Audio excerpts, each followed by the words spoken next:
So today we're going to be talking about 5 easy steps on how to build your confidence for your job interview. Yes, you heard me. 5 easy steps to build your confidence for your job interview. I've spoken to a lot of people who usually say they don't have the confidence that they feel they should have when coming into a job interview. So let me go ahead and jump right in and let you know how to fix those confidence issues. Step 1. Study for your job interview using the STAR method.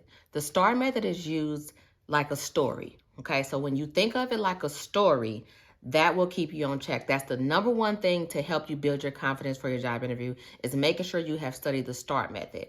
A lot of people have heard of it, but in case you haven't, STAR is STAR, of course, situation, task, action, result, or resolution. That is what the STAR method is. The STAR method is used to keep you on track throughout your answer so that you keep them on track while you're speaking. Knowing that you have studied using the STAR method, that in itself is going to elevate your confidence for your job interview. Number 2, know exactly what is in the job description. I came across a lot of people, which I used to do it myself. You would apply for a job. You have no idea what job you apply for. You don't have the job description in front of you anymore. You didn't save it. They've taken it down off the website. You're not sure what those details say anymore. So that is the number 2 thing you need to do to increase your confidence during your job interview is to make sure you have the job description on hand that number 1, you have studied for, and number 2, you bring it with you so that you can look at it so that you can, go back to it during the job interview if you need to reference it. Number 3, study these 7 categories for your job interview. This will increase your confidence so much simply because I would say about 80% of interviews are going to have these categories on it. The first category is, of course, your elevator pitch. This is the tell me about yourself question. The second category is conflict. Always, always, always have a conflict on deck that you can pull from your back pocket no matter what question they're going to be asking you. Next, you have a teamwork question. They're always going to ask you about a project that you worked with someone. They're going to ask you, how do you work as a team? Tell me about a team project you were on. Teamwork is a category that you need to make sure you have wrapped up on the back, like the back of your hand. Mistakes. They're going to ask you about mistakes. They know that everyone has made a mistake. That's the next category. Okay, so you following me? Another category is basically just summarizing your overall work experience. Another category, how do you work and go above and beyond? So the whole above and beyond, going outside the box, going the extra yard, taking more effort, those are questions that they're going to ask. That's a category. Okay, I always tell people study in categories so that you can use that category for multiple questions. They also can ask you about balancing multiple priorities.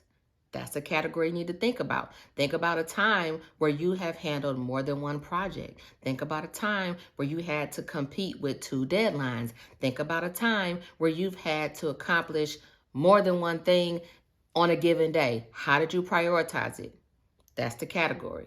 Leadership. Now, this depends on the position you're interviewing for, but most times if you have some type of higher level, maybe mid-management type of position or, above entry level, they're going to ask you about your leadership skills or a time where you have taken the lead or a time where you decided to, again, go the extra yard. Anything that involves you taking the lead or stepping up to the plate, that's leadership. Then the last category they're going to ask you about is your future goals. They want to know where your head is. They want to know, what are you trying to do within the next 5 years? What are you trying to do within the next 10 years? What are you trying to do within the next year?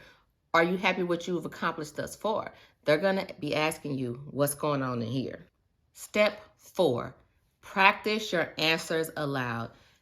Guys, you're going to hear me say this multiple times.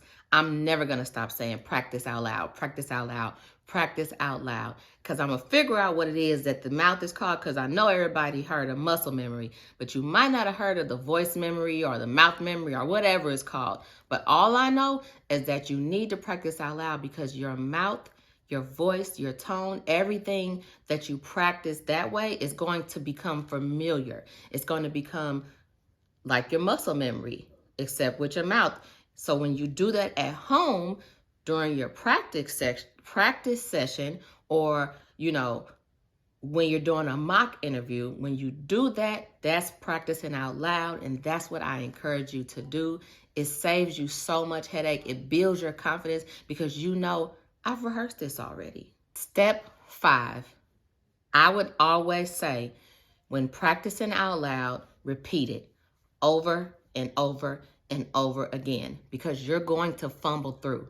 You're going to fumble through. You saying your answers out loud, it's going to sound weird, but that's my step number 5 to building your confidence, is to keep repeating it over and over. So you can't tell me, oh yeah, I practiced my interview questions out loud and my answers, I just, I said them or whatever. No, you have to really sit there and act like you are indeed on the job interview, saying that answer. What I used to do is I would walk around the house with my sheet of paper, with my answers, with bulleted answers, not full sentences, just bullet points to jog my memory. And then I would kind of glance at it, and then I would say the question. I'd say, okay, welcome to the company on today. Tell us a little bit about yourself. And then I would just start talking as I'm walking around my room. It always felt weird, but it got easier and easier, and I was just that much more prepared. My confidence went through the roof, and I was able to land a lot of different jobs that way. When your confidence is on point, your job interview is on point. So these are your 5 simple steps. Now, it does take time. It does take consistency, but you can do this in half the time if you go ahead, click the link in my description, and take a look at my top 12 job interview questions and answers ebook.